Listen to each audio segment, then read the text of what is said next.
Hey, what's up? Welcome to episode 8 of Candid Reviews. So this review is going to be on a really awesome book called Quiet by Susan Cain. As an introvert by nature, the author, Susan Cain, faced this dilemma while growing up. She liked being quiet, but the world wanted her to be louder. Now, thinking back to her school camp, she remembers participating in endless team activities and the shouting of groups when all she really wanted was to just sit and read. This motivated her to research the science behind personality with a particular focus on introversion. Now, did you know that 1 in 3 of your friends actually sees himself as an introvert? Or maybe you're the introvert in the group, like me. The message is that even if you're not an introvert, there is a very good chance that you actually know someone who is. Now, understanding the people around us is essential to forging better work, friend, or family relationships. Now, the challenge today is that we are biased towards the extrovert. Now, this bias results in 2 problems. The first problem is that we undervalue the quiet strength of introverts. And secondly, we cater to what extroverts need to be at their best. Now, modern society seldom takes time to actually understand or accommodate the introvert. Hence, being an introvert can often be difficult in a world that doesn't necessarily cater to them. I believe, and so does Susan Cain, that the world needs the quiet strength of introverts, and this is what her book is about. Okay, so the first point that I want to note is the difference between an introvert and an extrovert. So there's no universally accepted definition of introversion or extroversion based on objective criteria, but many psychological researchers agree. Introverts require different levels of external stimulation to function effectively. Introverts need less outside stimulation. So, for instance, they prefer to work alone and spend their free time alone, or visit with just 1 or 2 friends. Extroverts, on the other hand, need a lot of stimulation, typically from social activities in busy environments. Now, introverts and extroverts have different work styles as well. Introverts tend to focus on one task at a time, they work methodically, and they tend to have a great ability to concentrate. They're not often motivated by external rewards. Extroverts, on the other hand, tend to jump into jobs quickly, they multitask, they take risks, and they make quick decisions. They may be motivated by factors such as competition and status. They have different styles of interaction. Now, introverts can be sociable, but they very quickly tire of being in large groups and at all parties. They listen and think before speaking, and they may express themselves better in writing. They dislike conflict and small talk, whereas extroverts are gregarious, assertive, dominant, and comfortable with conflict. Now, introverts are often stereotyped as recluses or loners who dislike people. This may be true for some introverts, but most are as friendly as anyone. Another stereotype is that introverts are shy. Although some introverts may be shy, there are key differences between introversion and shyness. Now, shy people dislike social situations because they're afraid of embarrassment, while introverts tend to dislike social situations because they're just too stimulating. The second point that I want to talk about is the extrovert ideal. So we've built our society almost entirely around extroversion. In school systems, for example, this is reflected in the way that classrooms are organized and taught. Desks are usually arranged to facilitate group projects and high levels of interaction and activity. In the workplace, we're expected to engage in relentless self-promotion to develop and promote our personal brand. To advance many careers, extroversion is usually essential.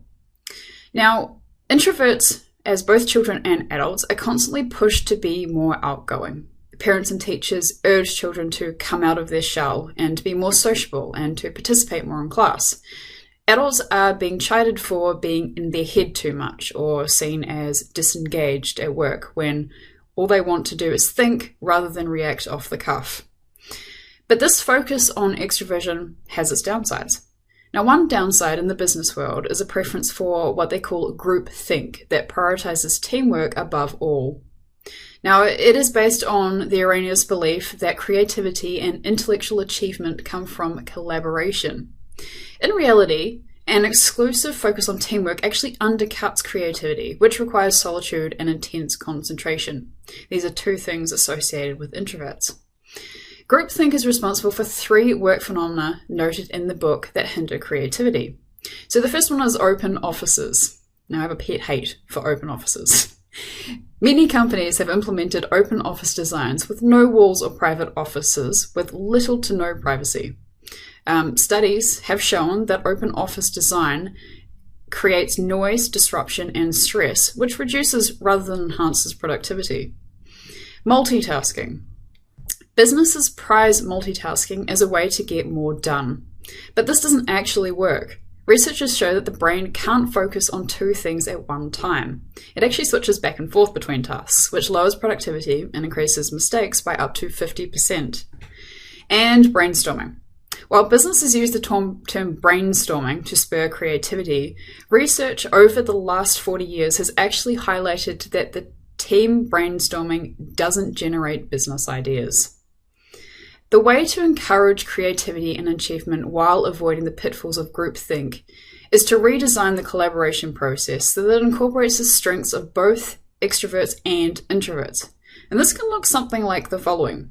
You can balance the membership of groups with both introverts and extroverts and assign tasks in accordance to people's strengths.